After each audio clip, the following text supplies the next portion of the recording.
moltes gràcies per ser aquí. Bueno, és complicat venir al campus d'ESADE, però en tot cas, gràcies a tots vosaltres per l'assistència. Havíem pensat que aquest debat el veiem com molt interessant i realment clau en aquests moments a Barcelona, i des de Metrópoli Abierta, amb el director Arturo Esteve, havíem estat preparant aquest debat des de fa temps amb una idea bastant clau, que és dir, hi ha un món de startups, hay todo un ecosistema de startups en Barcelona, hay inversores, hay talento, hay también empresas industriales que están buscando cómo conectar con estas startups, pero ¿cómo se genera el valor añadido? ¿Qué ecosistema tenemos? ¿Tenemos muchas empresas de valor añadido o hace falta una transferencia tecnológica que no acaba de llegar y aquí tienen un papel las administraciones? Y estuvimos pensando que sería importante hacer este debate. Gracias a los ponentes, todos los que nos habéis dicho que sí, encantados de poder acogeros aquí en ESADE. Gracias a ESADE por estar aquí en el auditorio y, como decía, pues con Metrópoli Abierta, que es una web especializada en Barcelona dentro del grupo Crónica Global, y donde aportamos todo lo que podamos de Barcelona y el área metropolitana. En Metrópoli hemos querido dar además una sección propia que le damos mucho contenido sobre las startups y han pasado pues desde empresas como Tiendeo, Typeform, Payflow, Waytal, Housefee, Gorillas, Freshpers o GameSquare, además de ofrecer pues toda la información de la que habéis visto todos estos meses, todos los pasos de Globo, Wallbox y otras compañías. Tenemos hoy pues a Xavier López, director general corporativo de Eurecat. Eurecat es la fusión de diversos centros tecnológicos, un papel muy importante también como asesor y como servidor de empresas que lo que buscan es esta transferencia tecnológica. Con Xavier Ferràs, profesor de SADE, Dirección de Operaciones, Innovación y Data Science. Este debate se debe bastante a él porque lo hemos estado organizando y además con entrevistas y discutiendo sobre el modelo de startups. Elena Torras, CEO de Pau Capital, que es una mujer emprendedora que además da gusto porque siempre busca el lado positivo de las cosas y habla con mucha pasión, y eso hoy lo necesitamos mucho, más que nunca. Miquel Martí, director general de Tech Barcelona, sabéis que antes era Tech City, ahora es Tech Barcelona, es lo mismo, es la gran entidad que agrupa a todas las startups en Barcelona. Y Ezequiel Navarro, miembro del Comité Ejecutivo de Ametic y CEO del Grupo Premo, en el grupo de la electrónica, tiene esa vertiente industrial que nos es muy necesaria. Ya me voy a mi sitio y comenzamos el debate y recuerdo, gracias de nuevo por la asistencia.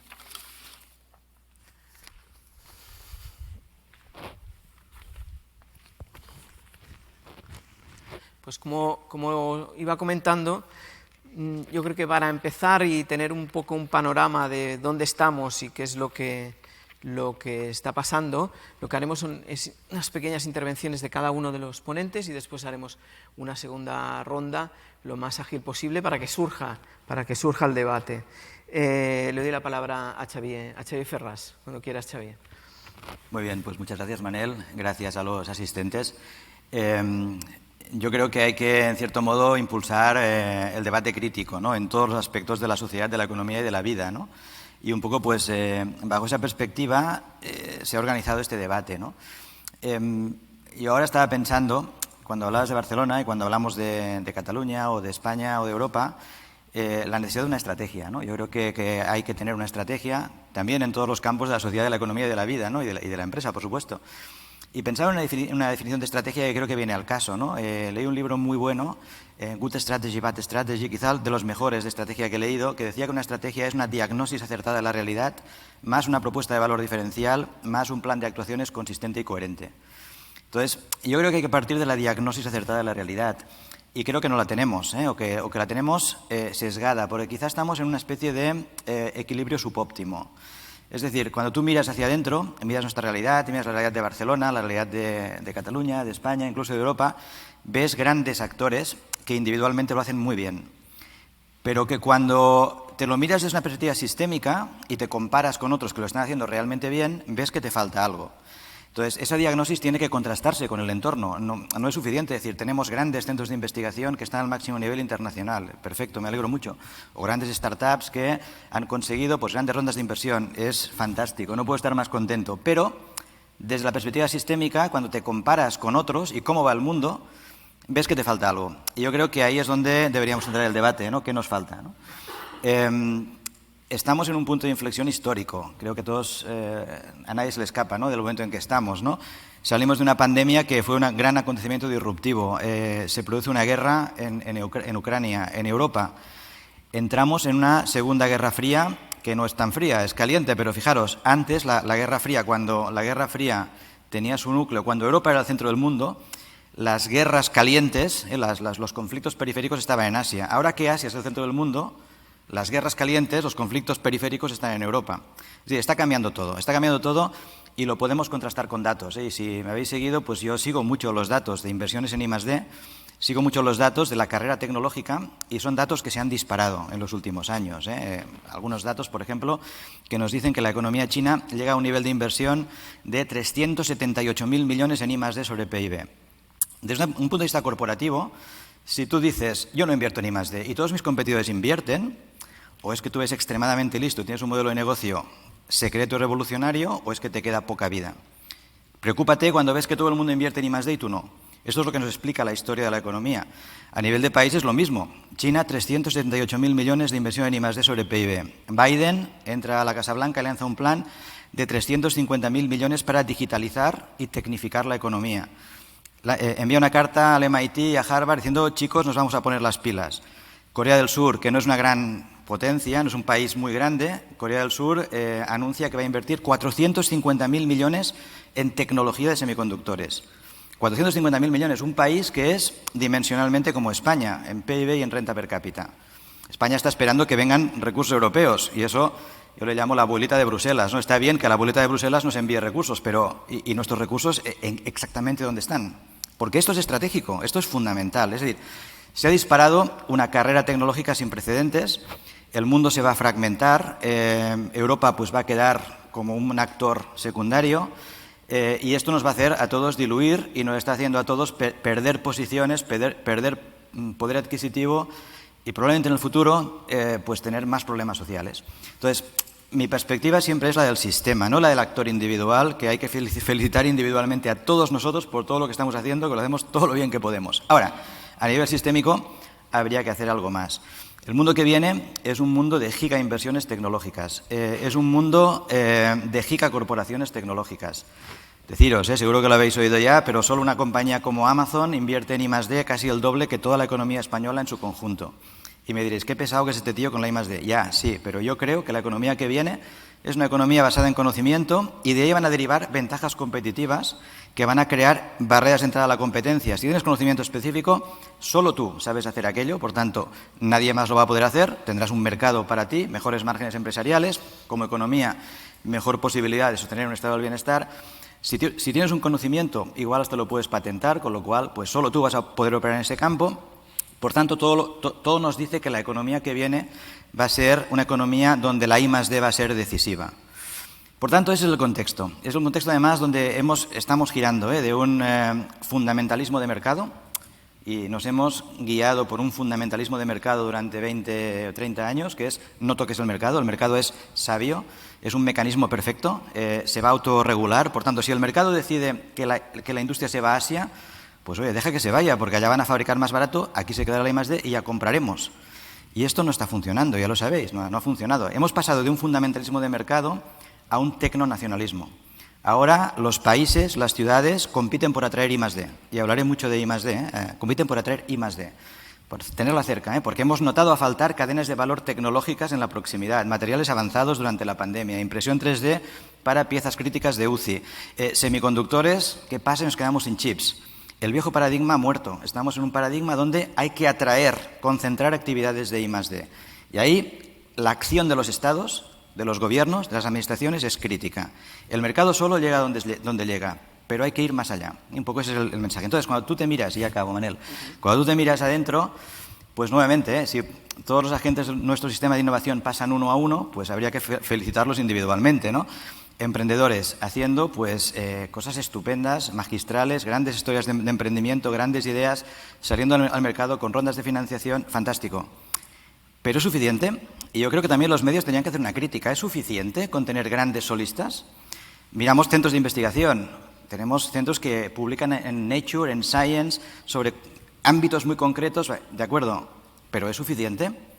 ¿Esto nos va a traer prosperidad agregada? Mi respuesta es que no. Así que hay que hacer algo más, y hay que hacer algo más colectivamente, cooperativamente y especialmente en formatos de cooperación público-privada y con sólidas políticas de innovación, donde además de las palabras estén evidentemente los presupuestos. Pues gracias, Xavier. Voy a dar la palabra a Miquel Martí, simplemente con un comentario. Claro, Barcelona está trayendo mucha inversión, hay startups muy buenas y bueno, nos vanagloriamos pues eso, que Cataluña cerró 2021 con 1.900 empresas emergentes, un 11,4 más que en 2020, ofrecen trabajo a más de 19.000 personas y facturan unos 1.700 millones. Pero, como decía Xavier, hay muchos solistas, pocos, es decir, ¿cuál es el organigrama? ¿Cómo estamos en Barcelona? A ver, de entrada, yo voy a dar seguramente una visión un pelín distinta a la de Xavier, porque yo voy a hablar desde el ángulo de las startups, que no es exactamente lo mismo que las políticas de I+D, ¿vale? Yo te diría, si echamos la vista atrás, hace 6, 7 años, Barcelona no salía en ningún sitio, ¿vale? En ningún sitio, en ningún ranking. No estaba posicionada como un elemento innovador en el mundo, más allá de la creatividad y el turismo. ¿Qué ha pasado en estos años? Han empezado a salieron un grupo de solistas, después estos solistas hicieron que escuelas de negocio, que administraciones entendieran cuál es el mundo emprendedor, el sector, especialmente el digital, creció y creció muy rápido. Al final sobre todo somos una sociedad muy orientada al retail y por lo tanto la reinvención de modelos de negocio casi era inherente a trabajar en el modelo de emprendimiento. Y hemos llegado a un punto donde Barcelona salen los rankings muy a menudo.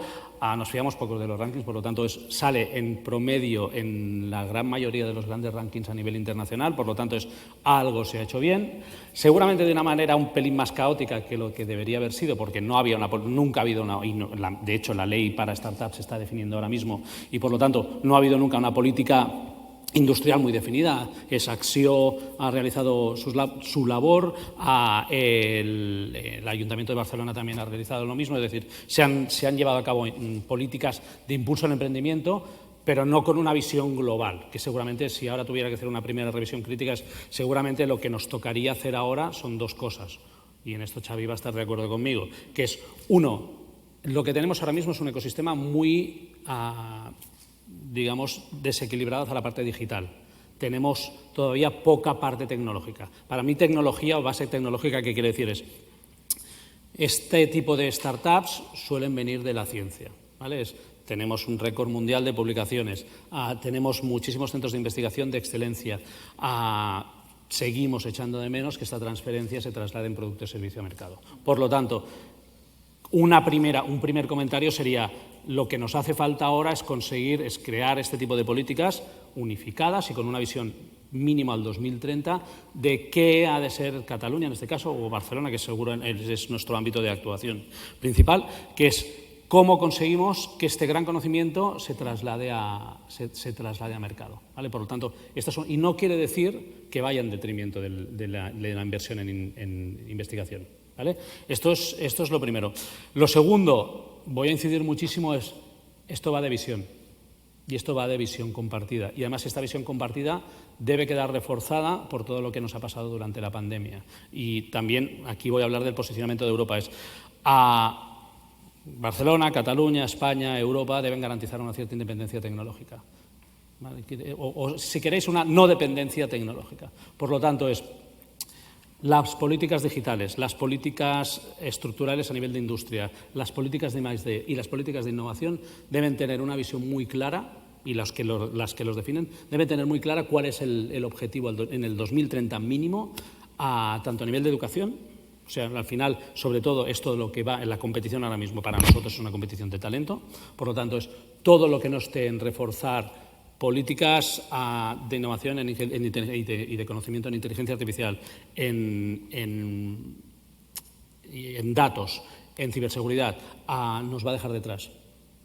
¿Vale? Como seguiremos hablando, pues de entrada es esto. Para mí el resumen es, creemos y estamos convencidos que se han hecho bien las cosas, que se podrían haber hecho mejor como todo en la vida, que ahora mismo que hay un cierto hay un cierto desequilibrio entre la parte más digital y la parte más tecnológica, que hay una oportunidad muy grande en Cataluña para la parte tecnológica gracias a la gran ciencia que hay y que por lo tanto es necesario tener una visión unificada de todos los agentes, tanto públicos como privados, para que desde la educación hasta el mercado sucedan las cosas de una manera coherente para que tengamos este posicionamiento a escala global. Pues aquí de momento lo dejamos. Vamos a pasar a Elena Torras. Bueno, tú te dedicas a la inversión y además estás enfocada también en proyectos, por ejemplo, de salud muy importantes, ¿no? ¿Cómo ves si hay buenas oportunidades y cómo responde también el mercado a lo que se genera? Bueno, comentabas que soy positiva y lo soy y siempre optimista. Voy a coger el hilo de Miquel, ¿no? Que hablaba del ecosistema y también lo hablaba Xavi del individualismo y de cómo tenemos, ¿no? que hablar de ecosistema, porque hay que entender primero de qué estamos hablando, ¿no? Cuando hablamos de startups, mira, esas startups, ¿no? y hablamos de la comunidad de startups, no es lo mismo que un ecosistema tecnológico. Y un ecosistema tecnológico, ¿qué es realmente? Es la conjunción de muchos actores. Cuando hablamos de comunidad de startups, son las startups que tienen por objetivo el éxito de las startups. Pero lo que tenemos en Barcelona es un ecosistema. Y un ecosistema tiene mucho más objetivos. ¿Por qué? Porque hemos visto que la tecnología aporta prosperidad, aporta riqueza económica, aporta negocio y aporta muchos valores que necesitamos en la sociedad. Y esto no lo consiguen las startups solas, lo consigue la conjunción del ecosistema, que son las startups, las corporaciones, las pequeñas empresas, las entidades públicas, los centros de investigación, las universidades.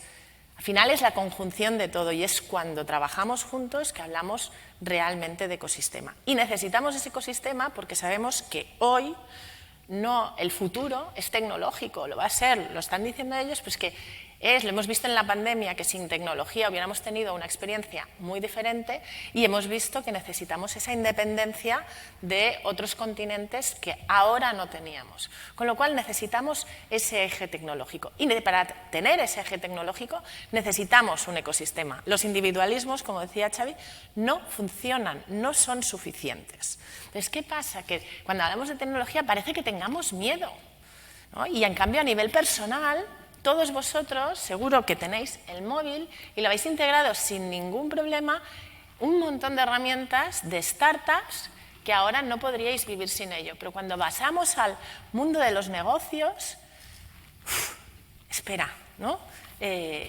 Un cambio, bueno, vamos a ver, oye, que funcione bien, que ya sea seguro que no me va a generar. Bueno, si queremos progresar, necesitamos innovación y la innovación viene de la prueba y el error, ¿no? Y un poco aquí entramos en el mundo de las startups. ¿Hay startups que no funcionan? Por supuesto, pero gracias a Dios, porque es que si no probamos, probamos, nos funciona, no tendremos innovación y no avanzaremos. ¿Y por qué hay más startups, ¿no? que se están permitiendo todo esto? Porque son muy ágiles. Una corporación es como un transatlántico y para moverla tenemos que hacer así.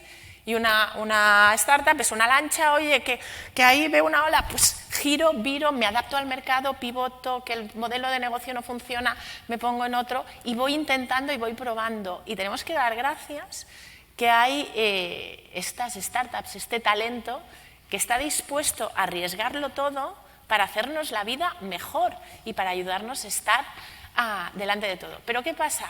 ¿Es suficiente que las startups lo hagan? No, porque no estamos hablando del mundo corporativo y del mundo de startups separados. Hablábamos de ecosistema al principio y es que lo tenemos que hacer juntos. Esto no va a funcionar si no trabajamos juntos. No sirve mirarlo desde la barrera, hay que implicarse, hay que arremangarse y hay que hacerlo juntos y crear ese nuevo mundo juntos, porque también lo decía Xavi, ¿no? Si no, es que no existirá.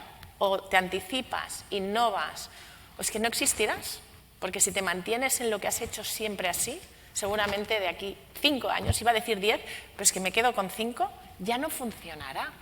Entonces, tenemos que trabajar juntos. Hay una frase, una palabra que utiliza Gilles Van Mullen, que es un innovador holandés, que dice "winnovate", dice inventa solo, innova juntos. Y es así, o unimos o no tiraremos hacia adelante, ¿no?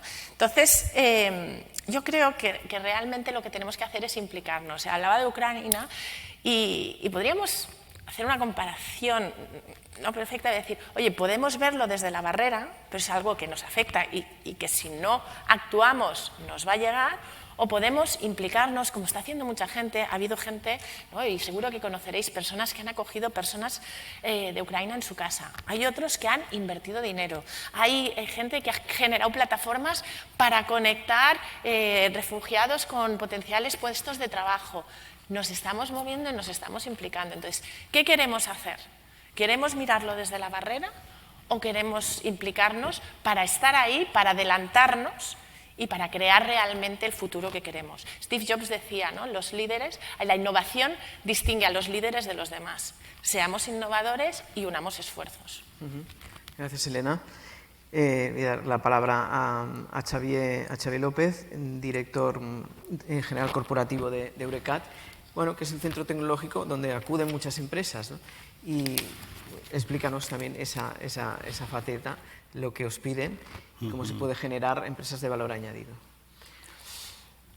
A mí me parece que algo estamos haciendo mal, porque va a haber poco debate, porque me parece que vamos a estar bastante de acuerdo, ¿no? Porque son intervenciones complementarias las unas de las otras. Yo lo que ha dicho Xavier lo suscribo, pero también Miquel hacía esa intervención diciendo, escolta, hemos hecho cosas bien en el ámbito de las startups, el ecosistema de startups es brillante, emergente, etcétera. Sí que es verdad que tenemos que ir, ¿no? Pues acentuando a la actividad en aquellas startups que tienen una base científica tecnológica más profunda, que posiblemente tienen una relación más intensa con centros de investigación, con universidades, con centros tecnológicos, con la propia industria, ¿no? Hemos posiblemente de poner también más acento en que sea verdaderamente un éxito que algunas de estas empresas lleguen a convertirse, no solo que se vendan, sino que lleguen a convertirse verdaderamente en empresas tecnológicas referentes a nivel internacional en determinados segmentos de mercado de alta tecnología,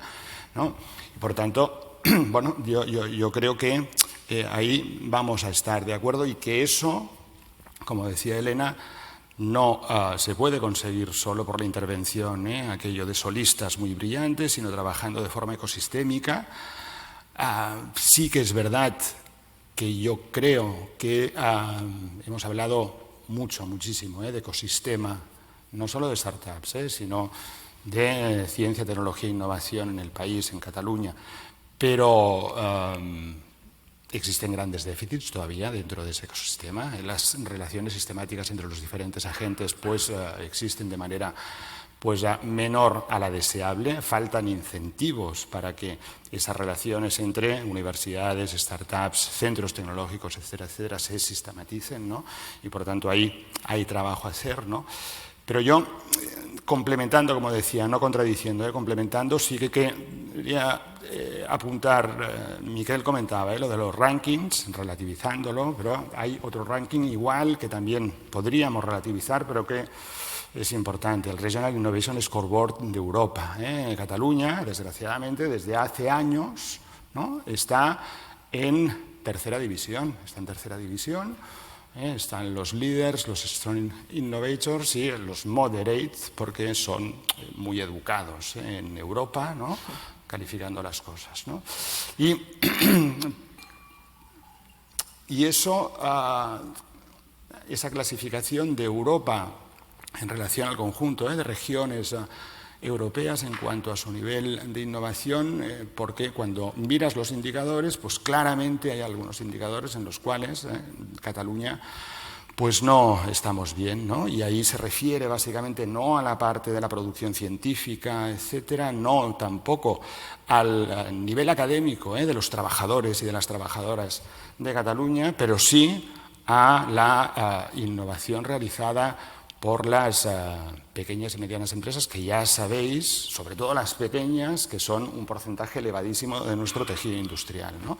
Y por tanto, ahí deberíamos actuar. Yo, para casi finalizar, en primera instancia, refiriéndome a la temática del debate, en primera instancia, no todas las startups son iguales, hay algunas que generan mayor impacto, mayor valor añadido que otras, que igual basan su éxito en modelos de negocio escalables, etcétera, etcétera, y que están muy bien, pero que yo diría que tendríamos que poner el foco más en las primeras que no tanto en las segundas, y en segunda instancia que no cometamos el error de pensar que el déficit de innovación del país lo van a solucionar solo las startups. Si no somos capaces de que el tejido, no solo industrial, pero sobre todo industrial, el tejido empresarial catalán en su conjunto adopte estrategias de innovación como factor clave de su competitividad, pues no mejoraremos en determinados rankings, y lo que es peor, o lo que es más importante, no mejoraremos la competitividad de Cataluña como territorio. De acuerdo. Pues voy a pasar la palabra a Ezequiel Navarro, miembro del comité de Ametic, CEO del Grupo Premo. Por tanto, la parte industrial, ¿no? ¿Qué déficit crees que tienen pues, todo este ecosistema de las startups para que luego no se puedan generar empresas que luchen en el mercado, ¿no? Y con innovación y talento? Me siento como cuando en el curso de cristiandad todos son curas menos el... De cristiandad no, de prematrimonial, ¿no? Y el matrimonio allí y todo explicando al que se va a casar cómo es el matrimonio, ¿no? Yo me defino como un becario que dirige una startup, y nuestra startup tiene 60 años y nació en Cataluña en el año 62. El día 2 de marzo hemos cumplido 60 años, ¿verdad? Y el espíritu de startup no se tiene que tener porque la compañía haya nacido hace 2 días. El espíritu de startup es una mentalidad. Por tanto, lo primero, no estoy de acuerdo con lo que ha dicho mi compañera Elena, para polemizar. El concepto de startup es una actitud, no es compañía joven tal. Y además, eso que has dicho tú de que lo arriesgan todo para un mundo mejor, eso lo hacemos nosotros desde hace 60 años también. Eso lo hacen la mayoría de las empresas, arriesgamos nuestro patrimonio y nuestros recursos. Hoy tenemos 29 millones de deuda, con un patrimonio de 100 millones, pero ha habido momentos que hemos tenido 30 de deuda con un patrimonio de 45. Es decir, esto lo hacemos todos. Entonces, está muy bien, tenemos un hype de startups que todos creemos que, bueno, esto lo va a hacer. Pero tenemos yo tengo una suerte también, que es que vengo del sur. Llevo 22 años en Barcelona y cuando llegué a Barcelona esto era el norte. Era espectacular para mí, súper atractivo. Todo lo que habéis dicho de Barcelona lo veía así desde Málaga. Pero ahora he ido a otros nortes y veo que esto es el sur. Y lo que he hecho con mi startup es llevarla a Shenzhen, llevarla a Shanghai, llevarla a Seúl. Seúl tiene 25 millones de habitantes, 4 Cataluña o 5. Llevarla a California, llevarla a Múnich, llevarla a Grenoble, llevarla a Tánger, llevarla a 2 plantas en China, a Chongqing. Y desde allí no se ve lo que vosotros estáis transmitiendo. Desde allí se ve Barcelona, Cataluña, igual o peor que la Cataluña a la que yo vine hace 22 años. Desde ahí se ve, es verdad que se puede innovar, evidentemente en el retail y en todo lo que sea en el B2C, y en los modelos, y ahí hay modelos de innovación y se han hecho. Pero son bastante efímeros, porque eso es bastante volátil. Pero en todo lo que es estructural y estratégico, en todo aquello que hay que hacer inversiones grandes y profundas a largo plazo, como lleva haciendo 100 años Alemania con la óptica, como ha estado haciendo Holanda en el campo de los semiconductores con ASML, etcétera, como ha estado haciendo China y ahora hacen comunicaciones cuánticas que nosotros ni olemos, ¿no? Como ha estado haciendo Taiwán un montón de años, aquí hace muchos años que no se hace. Y ni tenemos la escala, ni tenemos la actitud, ni somos capaces de colaborar. Estamos balcanizados por la estructura, por la arquitectura constitucional que tenemos. Y por tanto, dividiendo el presupuesto español, que es pírrico, entre 17 presupuestos también pírricos, pues tenemos algo pírrico, dividido por 17. Y además ni siquiera tenemos el nivel de inversión que nos corresponde en Cataluña por el PIB que tenemos como 200.000 millones de euros y estamos invirtiendo poquísimo. Si vemos economías con las que competimos y tendríamos que estar colaborando activamente, porque se trata de que Europa compita con China, no de que Cataluña lo haga con el País Vasco o que España lo haga con Francia, sino que en esos grandes proyectos, semiconductores, inteligencia artificial, cuántica, Gaia X, etcétera, el alineamiento con los grandes proyectos europeos de interés estratégico común, los Important Projects of Common European Interest, los IPCEIs, en Cataluña solo ha habido una entidad que se ha sumado a la anterior, que era el BSC. Las demás instituciones no se habían sumado. Ahora hay 3 o 4 más. Ahora hay uno de hidrógeno verde, hay uno de microelectrónica, hay uno de baterías. ¿Cuál es el papel que están teniendo nuestras startups industriales y nuestra industria en lo que es realmente estratégico, que nos va a dar soberanía estratégica, ¿no? Soberanía tecnológica, lo que va a dar posicionamiento estratégico de valor añadido a largo plazo, que alimente a la ciencia y no al revés? La ciencia, yo lo siento mucho, pero tenemos muchos, pero no funcionan, son lentísimos. Y no voy a decir el nombre, pero te lo he comentado antes, pero una de las startups que está en tu compañía, en tu hub, en el Pier One, con un equipo de científicos del CSIC de aquí, que están en Cataluña, pues se habían propuesto hacer un desarrollo y llevan 6 años. Y los científicos les decían que estaban en TRL 4. Y al final de no avanzar me llamó este hombre que tú le conoces: oye, Ezequiel, necesito que alguien industrialice esto. 6 años llevas con esto, pero esto es una tecnología que lleva 30 años. Y un prototipo de esto se hace en 2 semanas. Porque necesitas una Fab Lab, necesitas medios industriales para hacer prototipos en 24 horas. Y no hay los medios, y nadie invierte en un Fab Lab. Y he ido al D-Factory y se lo he explicado a Pere Navarro y me ha mirado con cara de loco el otro día.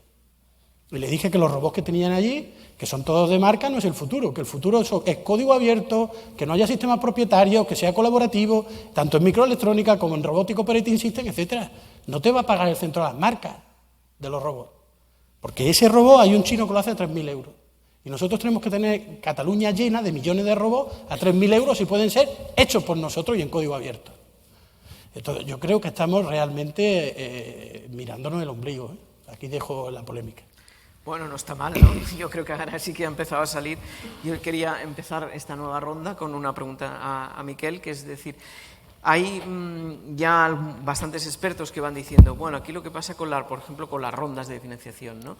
Es que hay mucho dinero, entonces hay inversores que lo que hacen es utilizar esas startups como un instrumento financiero y no tanto para que luego sea una empresa media grande de carácter industrial que se gane la vida en el mercado, ¿no? Supongo que hay de todo, ¿no? Pero ¿qué respondes a esta primera? De entrada, el inversor a lo que lleva es un vehículo financiero. De entrada, ¿eh? Por lo tanto, el señor espera tener una TIR y tener un retorno. Esto es la primera parte del juego es esta. El señor invierte para ganar dinero. Entonces, es dentro de todo lo que es la inversión, pues ahí está el private equity, está el business angel, está el VC. Cada uno tiene unos objetivos determinados. Al final, lo siguiente es las hipótesis de inversión, la vocación propia de los fondos.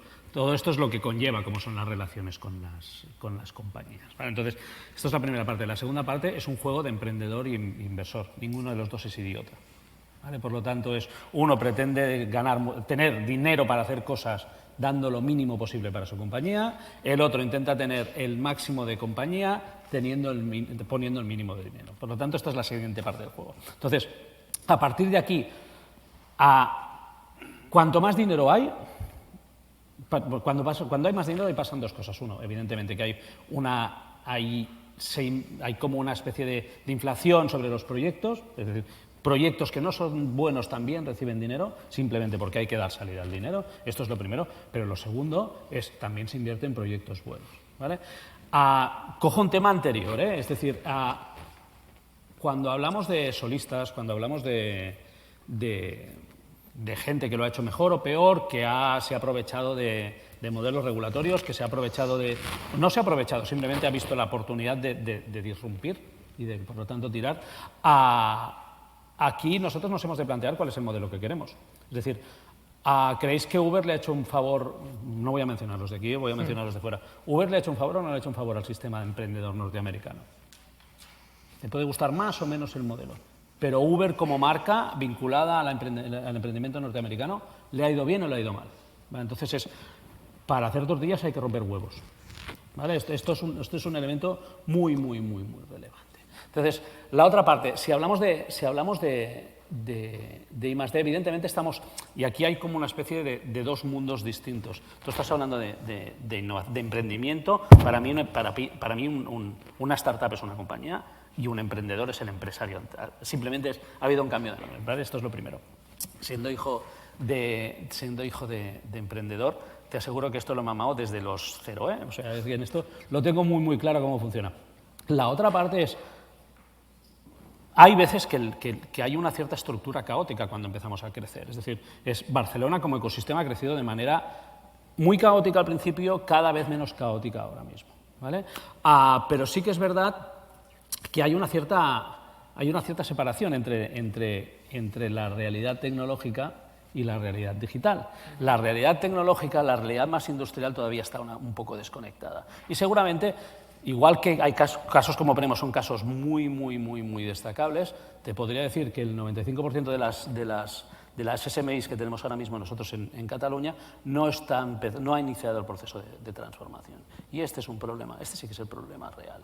Pero por otro lado, en el ecosistema emprendedor local, si revisáis la labor que se ha hecho, sobre todo de atracción de inversión, o de atracción más de que de inversiones, de compañías que han venido a Barcelona a instalar ya no solo sus oficinas comerciales, sino compañías que han instalado sus hubs digitales a escala global, han venido y se han instalado por algún motivo. Y este motivo es la capacidad que ha tenido Barcelona y Cataluña de crear un ecosistema, de ir añadiendo los diferentes assets que necesitas para crear este core que te permite atraer más iniciativas. Si no se hubiera hecho de la manera que se ha hecho, ahora mismo no estaríamos hablando de PepsiCo, no estaríamos hablando de Nestlé, no estaríamos hablando de Ocado, no estaríamos hablando de ninguna de las compañías que se han asentado aquí. Que nos gustaría que fueran todo el conjunto de la compañía que se asentara aquí, pero es que hay otras cosas que se llaman marcos legales y fiscales que tampoco ayudan demasiado, ¿vale? Entonces, no sé si sirve como respuesta, pero de entrada es oportunidades de mejora, un montón, que se podría haber hecho mejor, montones de cosas. Pero ahora mismo, desde nuestra perspectiva, estamos en un momento donde si somos capaces y retomo el tema de la visión, si somos capaces de tener una visión de lo que queremos ser de verdad en 30 años, teniendo una visión realista, es decir, no me voy a comparar con Shenzhen, a pesar de que aquí echo de menos cosas que he visto en Shenzhen, más a nivel industrial, que lo has dicho tú, al final es industrialización de verdad, esto te lo compro totalmente, pero esto es parte de lo que se está hablando ahora. Porque, como alguien mencionaba antes, quizá llevamos 20 años de retraso respecto a otros porque lo empezamos mucho más tarde. Es decir, para no equivocarnos o para tener una perspectiva real de lo que estamos haciendo, debemos tener una cierta visión de cómo es nuestra historia. Bueno, ¿vale? Contexto.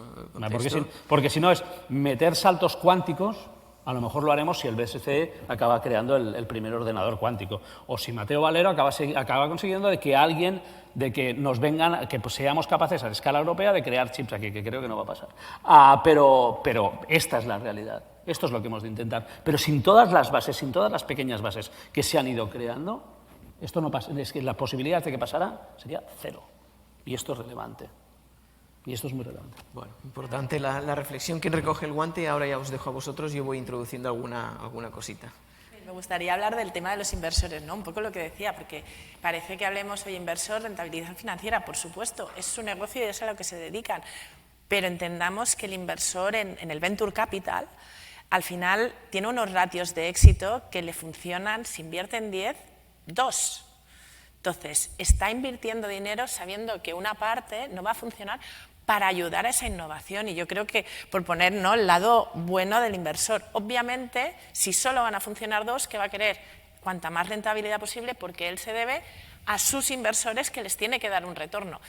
Y seamos claros, si no hay dinero en el mercado, tampoco podemos avanzar, tampoco podemos crear, no podemos hacer crecer las empresas, necesitamos a estos inversores. Y lo que comentaba Miquel, que están viniendo también inversores aquí a establecerse, si vienen, no es porque crean que, oye, voy a jugar a la lotería, es porque creen que aquí hay talento y hay una innovación digna de ser invertida versus otros países. Y por eso deciden establecer la oficina aquí e invertir en proyectos de aquí.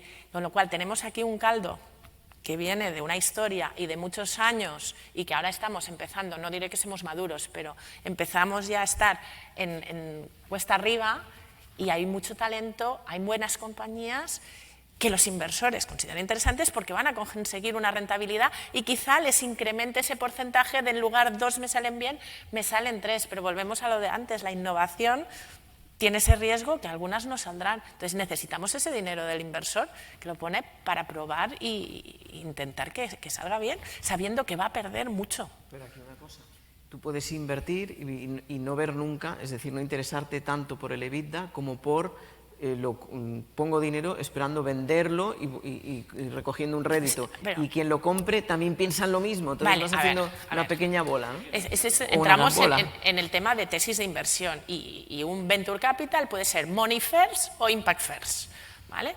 Y la mayoría son money first y a veces es impact lo segundo. ¿Y los dos a criterio? Sí, pero si no hay retorno no habrá inversor, porque no habrá nadie que le dé el dinero. Y hay una regulación que es de la CNMV, son 10 años de fondo, tienen que hacer un exit, si no tienes un retorno de ese fondo no vas a conseguir montar el segundo fondo, si no consigues montar el segundo fondo no vas a poder invertir, etcétera, etcétera, etcétera. Con lo cual, por supuesto, hay. Luego está la decisión del fondo en su tesis de inversión, oye, yo quiero que genere un impacto, yo no voy a invertir en cosas que no tengan un efecto pues, sostenible, o yo no voy a invertir en cosas pues, relacionadas con cosas nocivas, por no mencionar sectores y no poner a ninguno. Cada uno va a tener su tesis de inversión y vas a tener diferentes. Creo que hay una tendencia cada vez más a inversión de impacto, pero con la mayoría money first, primero hay rentabilidad, porque si no, no van a existir. Y obviamente van a tener. Y el que vende, que también tiene mucho a decir el emprendedor en esa venta, no es solo el inversor, decide también, si tiene opciones, con quién se asocia y dónde va a continuar la empresa. Xavier, luego Miquel, luego Xavier. Bueno, Xavier, los dos Xaviers. No, yo complementando un poco lo que decía Ezequiel, ¿no? A nosotros, desde nuestra experiencia, que le comentaba Elena, por ejemplo, ¿no? Alguno de los centros que ahora forma parte de Eurecat, habíamos empezado a crear, le llamábamos en aquel momento, nuevas empresas de base tecnológica, porque todavía no se hablaba de startups, de spin-offs, etcétera, etcétera, y por tanto tenemos una cierta experiencia en ese ámbito, y lo que sí que, bueno, nuestra experiencia nos dice, un poco enlazando con lo que decía Ezequiel, es que cuando son proyectos que están centrados en tecnologías que pueden ser muy disruptivas y de alta tecnología, pero industriales, en las cuales se requieren pues, grandes volúmenes de inversión, muchas veces, para subir algunos TRLs esa tecnología. Ahí es extremadamente difícil encontrar una financiación inteligente. ¿A qué me refiero con no inteligente, sino que tengan la sensibilidad y el conocimiento de causa sobre la actividad industrial como para, si me permitís la coloquialidad, no reventar el proyecto como consecuencia de exigencias financieras que no cuadran muchas veces con la dinámica, con el desarrollo de esa tecnología, con llegar al mercado al cabo de cierto tiempo. Yo, anecdóticamente, ¿no? con una spin-off nuestra hace poco tiempo, un fondo de capital riesgo nos decía, no, pero es que vosotros ya no sois aquello spin-off o startup porque tenéis 6 años, ¿no? O sea, ¿vale? Y ya no entraban a financiar. Y nosotros pensamos, y es posible que nos estemos equivocando, que es claramente una tecnología industrial, pero un potencial disruptivo elevadísimo, ¿no? Entonces, hay en determinados segmentos todavía, como decía Miguel, y tenemos que ir evolucionando, en determinados segmentos de alta tecnología donde todavía hay piezas de ese ecosistema que no existen o no existen con la intensidad suficiente, ¿no? Y entonces eso lo trasladas a nivel industrial.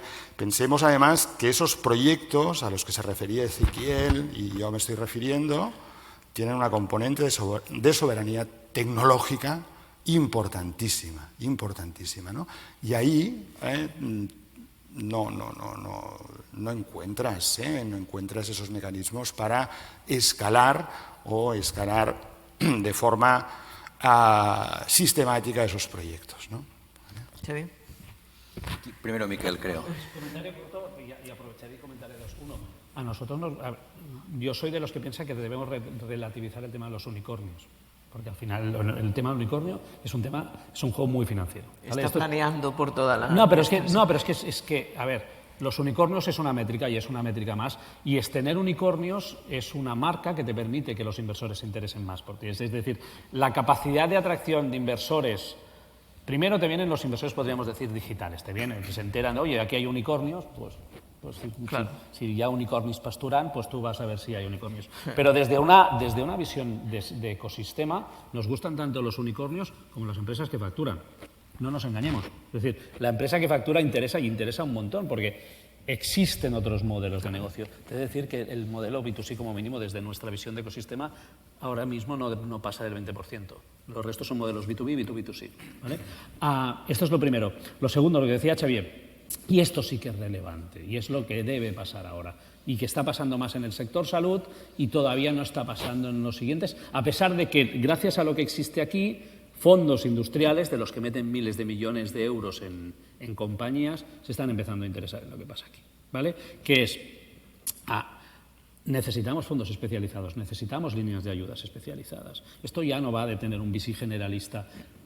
Parte de la gracia de la evolución del ecosistema es que los VCs generalistas ahora mismo hablan de Deep Tech, hablan de Deep Tech aplicada a sectores concretos. Antes les hablabas de Deep Tech y más allá del modelo B2C tradicional, no iban para allí, pues simplemente el retorno no era ni rápido ni lo eficiente a nivel monetario como para aplicar. Pero ahora mismo estos mismos han evolucionado hacia conceptos de...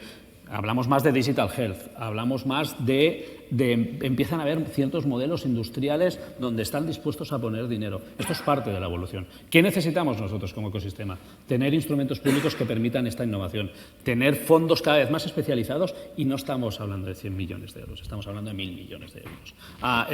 Y esto, cuando esto suceda, veremos que tenemos más empresas de base tecnológica. Veremos que los grandes fondos internacionales o las grandes compañías internacionales empiezan a meter miles de millones en nuestros ecosistemas. Sin este proceso, o sea, insisto que la historia es relevante para entender para tomar decisiones ahora y para tomar decisiones en el futuro. Parte de esas decisiones van muy vinculadas a la especialización que estamos empezando a ver. De nuevo, tenemos un ecosistema que está consolidado, pero que no es lo suficientemente maduro para que pase esto. Y simplemente, ya como resumen, yo soy de los que piensa que lo que está pasando ahora mismo en el sector salud se va a ir replicando en otros sectores. Movilidad, el día que, aquí como depende mucho de políticas, el día que se apueste por fábricas de baterías realmente aquí, o por el gas verde, o por otros temas industriales que dependen muchísimo más de estructuras estatales y europeas que no solo nuestras. Xavi. A mí lo que me preocupa de lo que dice Miquel es cuándo esto suceda. Él ha dicho cuando esto suceda, igual sucede de aquí 400 años, ¿no? O sucede mañana o ya hemos perdido el tren. Está diciendo una cosa, en el modelo de salud sí está funcionando. Sí, por tanto, pero nuevamente, nuestra visión es vamos a dejar que las cosas pasen. Eso lo llevamos implícito en nuestra manera de pensar y es además muy de Barcelona y muy catalana. En Asia las cosas pasan porque alguien provoca que pasen. Entonces ahí está la diferencia y es donde a mí me gustaría centrar el debate porque creo que estamos todos de acuerdo. Es cierto, Miquel, tenemos un ecosistema biotech que se ha cocido en 25 años y que está floreciendo, pero han sido 25 años, un ecosistema digital que se va a florecer. El problema es que otros inducen que esto pase mucho más rápido. Ahí es donde está mi obsesión, ¿no? Pero aquí está la administración, entonces. Exacto. Mira, y la administración, y os digo a todos, debe focalizar más y no repartir a todos y decir, cojo 3 sectores y me meto ahí.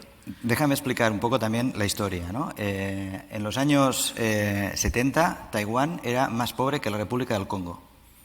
Si hubieran esperado a que las cosas pasaran, estarían igual.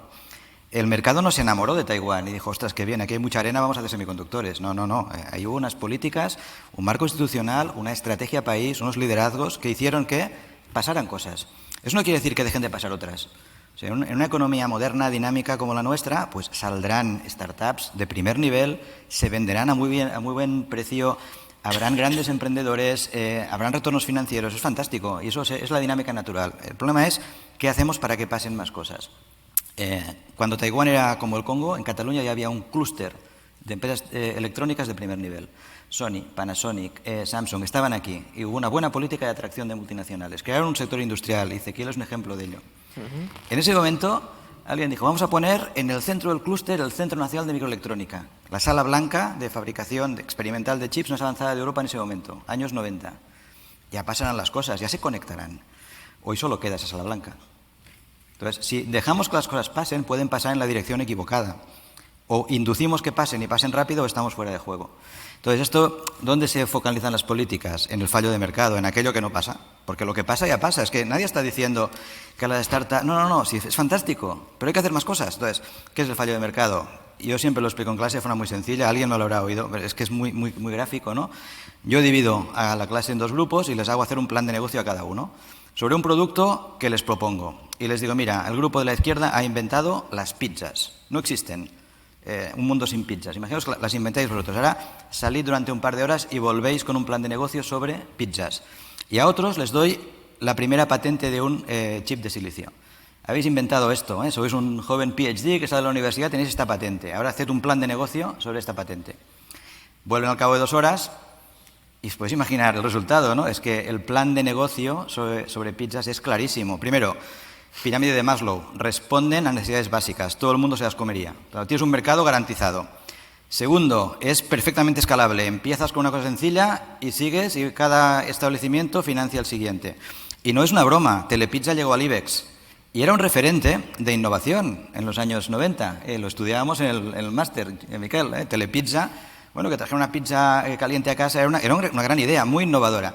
Fantástico, llegó al IBEX al nivel de un Banco de Santander, etcétera. Y eso va a pasar en cualquier caso, porque somos una economía moderna, una economía rápida, una economía, etcétera.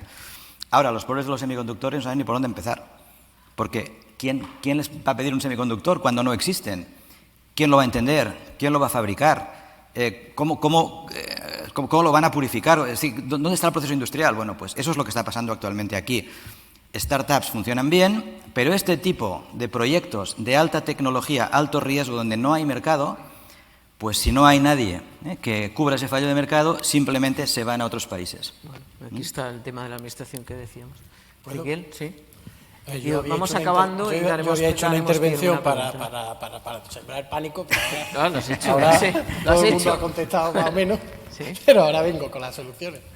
Entonces, efectivamente, no puedes poner una sala blanca ahí, darle la llave a los científicos y la llave de la velocidad. Esto es muy difícil, espera, que esto vamos a ver si sale, ¿no? Y tú dices, no, yo tengo que apostar, tengo que invertir, tengo que comprometer soluciones a clientes en plazo, porque esto va a un coche o a un ordenador o a un supercomputador o a no sé qué. Yo no puedo esperar a ver si a ti te sale, ¿no? Entonces, ¿qué estamos planteando desde Ametic?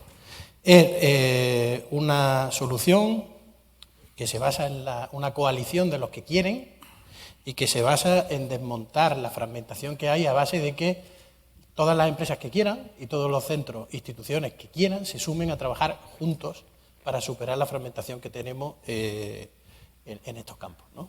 Y además liderado por las empresas. Y además con una vocación privada pública. Con fondos públicos, evidentemente, pero solo el 49%. La llave de qué vamos a hacer, para cuándo y con quién, la tienen las compañías. Somos las empresas que nos juntamos para decir en qué queremos invertir. Qué casualidad, son las mismas cosas que quiere Europa. Inteligencia artificial, datos, materiales avanzados, hidrógeno, movilidad. Qué casualidad. Las empresas quieren lo mismo que quiere Europa. ¿Por qué? Porque es lo que necesitan los mercados. Nos hemos agrupado, hemos dicho, oye, ¿cuánto estáis dispuestos a invertir cada uno? El primer polo sacó 530 millones de euros dispuestos a invertir las compañías. Estamos intentando invitar a más polos. Uno se ha constituido ya, se ha fundado, está funcionando, tiene una dinámica, tiene presidencia, consejo, vicepresidente, etcétera. Estamos intentando incorporar más polos a una red de innovación a la que se suman los que ya existen o se creen polos nuevos. Pero poniendo a los clientes de las empresas en el centro. Estos son los que van a mandar. No es yo soy un investigador y tengo mi línea, hace 20 años que investigo sobre esto, y si quieres lo coges y si no. Tú eres un tío que sabe de una cosa, yo voy a hacer batería y tú vas a hacer esta batería. Y si tú no sabes o no quieres o te parece muy estresante, voy a buscar a otro. Lo voy a buscar en Cataluña, o lo voy a buscar en Madrid, o lo voy a buscar en Alemania, o lo voy a buscar en Shenzhen. Porque lo que nos hemos propuesto es hacer las cosas para cuando el mercado las necesita y en el coste que el mercado las necesita. Y necesariamente van a ser innovadoras, porque si no, no nos las van a comprar. Bueno, pues aquí una última palabra y daremos paso también a los asistentes.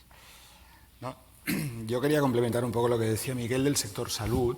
Yo creo que bueno, en primera instancia, ¿no? Las capacidades, yo creo, en este caso concreto distintivas en Cataluña son bestiales, de hospitales, centros de investigación, centros tecnológicos, una cierta industria, etcétera, ¿no? Y estamos empezando a capitalizar esos activos distintivos. Y yo creo que ahí se ha avanzado mucho en los últimos años, pero también yo creo que es cierto que llega un momento en el recorrido de esas startups que se venden, ¿no? Y que yo creo que tendríamos que intentar poner el foco en que algunas de estas startups llegaran a convertirse en empresas catalanas de primer nivel, bueno, pues compitiendo a nivel internacional, ¿no? Entonces ahí, cuando nos tenemos que enfrentar otra vez, porque estamos hablando del sector salud, pero en muchos casos al final son productos que deben de industrializarse y después comercializarse, cuando nos estamos enfrentando a esos TRLs previos a la industrialización y luego a las inversiones necesarias para industrializar eso, eso nos cuesta mucho, ¿no? Entonces yo creo que deberíamos de hacer un esfuerzo para considerar tanto más éxito el cerrar ese proceso, cadena de valor, hasta llegar a que esa empresa se consolide de forma aquello internacional, industrializando y comercializando desde Cataluña, que no solo cuando esas startups llegan a determinados TRLs y se venden, ¿no? Entonces, ese yo creo que es el tramo que todavía nos queda por acabar de desarrollar en el sector salud, que yo estoy convencido de que es bueno, de altísimo potencial, en realidad también ya actualmente, pero de altísimo potencial en Cataluña. La última, sí. Hablamos, primero, has apuntado un mal endémico del país, que es, como catalanes que somos, nos gustan mucho los bullets. Seguimos teniendo, y esto es un mal endémico del país, y esto comparado con otros hubs a los que nos comparamos, no hay una política real de fusiones y adquisiciones. Ni hay una vocación política, por lo tanto, también es injusto meterlo todo en el paquete del sector público. No hay vocación de crear grandes compañías, que este es un déficit que nosotros como catalanes deberíamos tener. El hecho de decir, debe existir la vocación de provocar fusiones y adquisiciones de tal modo que te permitan crear grandes compañías. Esto es lo primero. Lo segundo, no nos acojonemos tanto con la palabra vender, no pasa nada si se vende. Si se vende de entrada, como mínimo desde nuestra perspectiva, desde nuestra propia experiencia, cuando se vende una compañía pasan dos cosas. Hay dinero a nivel local, normalmente se reinvierte, además incluso a nivel fiscal conviene. Lo segundo es, normalmente se generan spin-offs de esto. Como mínimo desde el sector digital esto lo hemos visto. Y muchas compañías estilo Schibsted, estilo eDreams, se encuentran por decenas las compañías creadas a partir de estas compañías. Lo estoy llevando al sector digital porque, insisto, seguramente, y esto es una cosa que yo como ingeniero defiendo, es decir, para mí el país será bueno en tanto en cuanto tenga empresas de base tecnológica. No solo digitales, sino digitales. Por lo tanto, este es el punto de partida. Y por lo tanto, todo lo que sea políticas de innovación, insisto, sin dejar de invertir en investigación, porque si no, deben existir las dos cosas, pero las políticas de innovación, el dinero de innovación debe existir porque parte de lo que yo pongo como contribuyente en la investigación, quiero que se convierta en producto o servicio de mercado. Fijaros que no me meto ni en las TRLs ni en nada parecido en el sector industrial. Habiendo trabajado 10 años en el sector industrial, a mí lo de TRL me suena chino. O me sonaba chino en ese momento. Y os añadiría otra cosa. Has mencionado una cosa que es, Jordi, con el que he viajado alguna vez a China, lo sabe, es los modelos que me gustan a nivel de incubación y de preindustrialización e industrialización, los dos los vi en Shenzhen. Y creo que Cataluña debería tener un espacio mínimo un espacio de este estilo. Sin esto no avanzaremos. Bueno, yo quería hablar de lo de vender. Para un apunte muy rápido y damos pie. Muy rápido. las empresas que llevamos 60 años también se venden. O sea, quiero decir, en nuestra compañía hemos cambiado de accionista un montón de veces. Y de hecho, cuando alguien dijo yo quiero vender, pues ya te la compro yo, ¿no? Y hicimos un leverage buyout. Y luego hemos ido cambiando de accionista. Y elegir bien el que te tiene que acompañar, si tiene que ser un evergreen o tiene que ser alguien que tiene un determinado plazo, etcétera, tienes que cuadrar muy bien con tu estrategia. Porque si tú vas a generar plusvalías relevantes más tarde que su salida, te va a producir un desalineamiento con tus inversores. Entonces, falta cultura en la parte empresarial de entender cuál debe ser el mejor acompañante financiero, y falta también sofisticación en la oferta de inversores, y vienen a la empresa todo tipo. Yo rechazo cantidad de inversores porque hay pocas empresas buenas en las que invertir, por tanto, y hay mucha liquidez. Entonces vienen muchos y le digo, pero tú no puedes ser mi partner, ¿no lo ves? Bueno, pues yo sería flexible. Cuando estés dentro ya veremos si eres flexible o no eres flexible. Has de estar alineado estratégicamente. No voy a estar yo aquí todo el día recordándote que tú no tienes que salir dentro de 3 años porque mi plan es a 12. Aquí está. Eso es importante. Bueno, tenemos aquí a Ángel Chacón, tenemos a Pau Solanilla, tenemos a Félix Riera, tenemos a David Tornos de Foment. Si queréis hacer alguna intervención, algún comentario, Ángels, como exconsellera de empresa.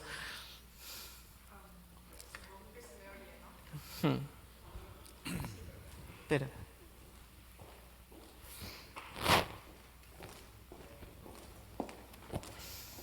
Sí, muchas gracias. Bueno, en primer lugar, muy interesante. Muchos de los que están aquí son para mí referentes. Bueno, yo diría que me quedo con un sentimiento de frustración, de ver que aún existe un enorme gap entre lo que es la estrategia política y la estrategia empresarial. En la estrategia política nos falta mucha conciencia de cuál es el contexto social y económico, geopolítico que vivimos a nivel internacional, y diría que somos aún incompetentes inconscientes, ¿no? Estamos empezando a ser incompetentes conscientes. Debemos darnos cuenta de cómo está evolucionando el mundo a nivel geopolítico y geoestratégico y las dinámicas empresariales e industriales. Entonces, totalmente de acuerdo con lo que planteaba Xavier. Estrategia, visión, porque es que si no, no vamos a hacer nada. Se han tocado muchos temas, dimensión empresarial, transformación industrial, muy interesantes. Pero es que como no empecemos a mezclar estos dos mundos, a conectar estos dos mundos, seguiremos, sí, estaremos orgullosísimos de lo que tenemos, pero el potencial que existe en Cataluña ni mucho menos lo vamos a exprimir, ¿no? Y que acuerdos como puede ser el Pacto Nacional para la Sociedad del Conocimiento, que intentamos hacer algunos con el consenso político de los agentes socioeconómicos, de los agentes de innovación, bueno, pues que esté allí, ¿no? A veces decimos que queremos ser como Dinamarca, pero no vamos a hacer lo mismo que Dinamarca, pues no vamos a ser como Dinamarca, para poner un ejemplo, ¿no? Y entender de una vez por todas que el mundo está entrando en otra dinámica, ¿no? Y que si no entramos en estos nuevos parámetros, pues vamos a perder muchísimas oportunidades. Sin ser derrotista, pero despertemos ya que estamos un poco dormidos y dejemos de autosatisfacernos. Gracias. Pau Solanilla, si quieres decir algo también, como comisionado de promoción de ciudad, por tanto el encargado de vender Barcelona por ahí, ¿no? Por el mundo. Sí, gracias, enhorabuena por la iniciativa, consellera, amigos. Sí, hay muchas cosas que me han interpelado, evidentemente, ¿no? Pero por economía de tiempo voy a hacer cuatro comentarios. Creo que, como decía Miquel Martí, es importante saber de dónde venimos para poner las cosas en contexto. Es decir, nosotros no somos Asia. No nos podemos comparar con Asia, ni culturalmente, ni las formas de gobernanza, etcétera, ¿no? Entonces, en eso tenemos que ser un poquito razonables. Es decir, tenemos que tener modelos inspiracionales, pero tenemos conscientes de lo que somos y de dónde venimos, ¿no? Y creo que hemos hecho las cosas razonablemente bien. Este comentario no es para autocomplacernos, sino para autoexigirnos más, pero hemos de ser conscientes de dónde venimos. En segundo lugar, creo que en el punto en el que estamos, Barcelona, Cataluña, necesitamos definir nuestra especialización inteligente. No podemos jugar en todas las ligas y en las Champions League mundial de todo. Tenemos que definir entre todos, una vez que hemos hecho este parcours, que dicen los franceses, este recorrido, dónde podemos y queremos ser competitivos, donde queremos y podemos ser competitivos, y ahí emergen en esa especialización inteligente, se ha hablado pues, en entorno deep tech, etcétera. Pero tenemos que definirlo. Está, concretamente Barcelona, tenemos 23 clústeres, hemos de apostar por todos, por unos cuantos, bueno, lo tenemos que definir. En tercer lugar, me parece que, y en eso yo soy muy claro, y yo soy de los que entro y salgo de las instituciones, la gobernanza para la innovación que tenemos no sirve. Nuestra gobernanza necesita un choque de modernidad, porque las cosas van muy rápido y nosotros no vamos rápido. Somos lo que somos, somos un país complejo, pero nuestra gobernanza, las costuras están completamente rotas. Necesitamos revisitarlas. Y eso sirve para lo público, pero también para lo privado, vinculado a las inversiones de I+D+I. Liderazgo público, sí, pero también liderazgo privado. Vamos a repasar cuál es el compromiso del sector privado con la I+D. Porque no podemos depender todo de lo público, hemos de hacer un maridaje inteligente. Liderazgo público, colaboración público-privada y, como decía la consejera, y también con un endorsement social. Tenemos un modelo de país, un modelo de ciudad y un modelo de sociedad que no comprendería ciertas cosas. Tenemos que hacer que la sociedad nos siga. Y por último, por acabar, también un punto de autocrítica. No hemos estado en lo que tenemos que estar. No tendremos la fábrica de superbaterías, se va a Sagunto. La fábrica de SEAT se va a Sagunto. ¿Por qué se va la fábrica de SEAT a Sagunto, que es la primera industria de Cataluña? Porque no los hemos tratado bien, porque no hemos estado en lo que teníamos que estar en estos últimos años. La importancia de tratar bien a la gente, de los gestos, de estar en lo que hay que estar, en lo importante. Y eso es lo que nos ha pasado. Y se va a Sagunto, igual que hemos desaprovechado otras oportunidades. Y eso es culpa de todos. Es culpa de todos. Tenemos que revisitarnos para concentrarnos en lo importante y luego cada uno que defienda sus legítimos intereses. Pero con las cosas de comer no se juega. Y tenemos que centrarnos en lo importante. A mí me interpela, Ezequiel, tu intervención. También creo que hay muchas cosas matizables, pero a mí me interpela en el sentido de la autoexigencia, ¿no? De subir la autoexigencia. En definitiva, tenemos buenas bases, necesitamos una especialización inteligente, necesitamos inteligencia política, social y económica colectiva y tenemos que movernos más rápido. Gracias. Muchas gracias, Pau. Si hay alguna otra intervención. Señor Molins. Bon dia a tothom. El nom és Òscar Benítez, soc de Valens, del grup municipal Valens. Primer de tot, felicitar-vos pel nivell intel·lectual i les explicacions. I aquest home m'ha deixat ara a altre nivell ja. Dit això, deixem que tanqui el focus. 22 arroba. Es va crear per aglutinar startups, per aglutinar talent. S'ha aconseguit? On estem ara, el 22 arroba? Jo parlo de lo mío, de mi libro, del municipalisme, de Barcelona. Creieu que està al nivell que tenia que estar? Li tenim que donar una volta més?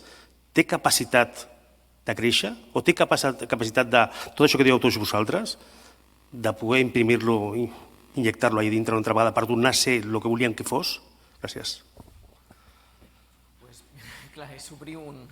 Però fem una intervenció o dues i ho deixem aquí, senyor Miquel.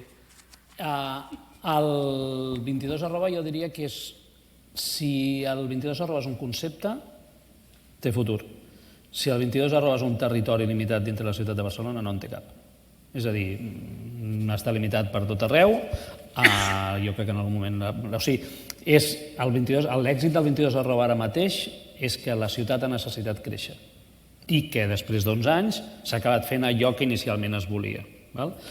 Per tant, és tot el que sigui el 22 arroba com a concepte. Nosaltres aquest concepte el denominem Urban Tech Campus, que no és una zona determinada del Poble Nou, és com s'emprèn a Barcelona i per extensió és com s'emprèn al país. Aquest és el concepte. Lo de la mentalitat startupero, totalment. Si és així, té tot el futur del món. Si es digui 22 arroba, es digui com es digui. És una qüestió de mentalitat, no és una qüestió d'un districte. És un model que en el seu moment va servir per explicar com evolucionava la ciutat i l'aposta estratègica per la ciutat, per tant, impecable en el seu moment quan es va llançar. Home, jo no em tornaré, i aquesta és una opinió absolutament personal, i aquesta és de Miquel Martí, no del director de Tec Barcelona. Jo crec que el 22 arroba ha trigat moltíssim a quallar. Per què? Perquè tu has de tenir molt clar quin és el contingut que hi posaràs. I és quan tu llences un projecte, vas amb un contingut i a partir d'aquest contingut treballes amb un continent i el continent l'ajustes al que tu vols fer-hi. Si tot es construeix d'aquesta manera, comprau. Però per mi és el concepte el que s'ha d'empènyer, no una àrea determinada. És Barcelona creixerà per aquí, després creixerà pel Morrot. Què li direm? @22, @23, @Montjuïc. Per tant, en aquest cas és simplement la conseqüència lògica a la ciutat i les apostes estratègiques que fa la ciutat per la concentració. Al final, i això és una cosa que no he mencionat prèviament, és per nosaltres l'estratègia és concentració. Ordenada o desordenada, però concentració. I això és, la Mar se n'en fotrà de mi, jo tinc una bíblia que és un tal Enrico Moretti que explica l'evolució dels hubs principalment als Estats Units. Va de concentració, va de tenir talent, el talent atrau la companyia. A més, al voltant giren escoles de negoci, llegir de tot el que tu vulguis, però el bon talent vol treballar amb el bon talent, la companyia vol treballar amb bones companyies. I si ens anem al model de Boston, sabeu què no es pot fer, com ha passat a la Nissan? Tu no te'n pots emportar el concepte Boston fora de Boston. Tot el que es fa a Boston és molt difícil que es pugui treure fora de Boston i implementar-ho a qualsevol altre lloc. Hi ha hubs a Austin, hi ha hubs a Boulder, a Colorado, però no estan fent el mateix. L'especialització aquesta del sector salut és inherent a la pròpia ciutat ja. I no es pot treure perquè un directiu en un altre lloc del món decideixi que marxa. Per tant, si parléssim d'estratègia de ciutat o parléssim d'estratègia de país, de nou, visió, en aquest cas jo diria dues coses. La visió ha de ser una visió compartida per tots els grups parlamentaris, per totes les iniciatives privades, per totes les iniciatives públiques, i després ha de ser aperiòdica quan a cicles electorals. Aquí estamos. Pues lo dejaremos aquí. Muchas gracias por la asistencia, muchas gracias a los ponentes, a ESADE por la oportunidad, a Arturo Esteva, a la Metrópoli por el acto, y nada, vamos a seguir debatiendo sobre esto porque realmente es una de las grandes claves de esta ciudad. Gracias.